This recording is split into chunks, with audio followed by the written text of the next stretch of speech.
წყალდიდობის შედეგად დაზარალებული ჭაბუკიანების ოჯახი კომპენსაციას ითხოვს, რომელიც 7 წლის წინ უნდა მიიღოთ. ლენდეხის მუნიციპალიტეტის სოფელ წინაშის მკვიდრი რევას ჭაბუკიანი ადგილობრივი ხელისუფლების წინააღმდეგ სარჩელის შეტანას გეგმავს.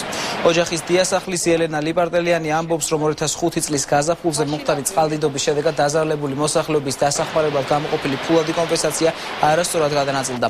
სოფლის ყოფილრწმუნებული ამჟამად საკრებულოს დეპუტატი სოზარ ლიპარტელიანი კი აცხადებს, რომ ჭაბუკიანების ოჯახს ფულადი კომპენსაცია არ ეკუთვნოდა, რადგან მათი საცხოვრებელი სტიქიას არ დაუნგრევია.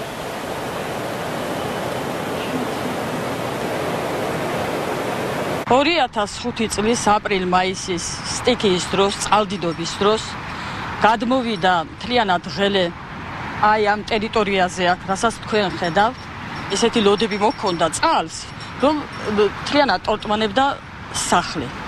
შედგა შესაბამისი დოკუმენტაცია დახმარებისთვის, მაგრამ დღემდე არანაირი დახმარება ჩვენ ოჯახისთვის არავის არაფერი არ გაუწევია.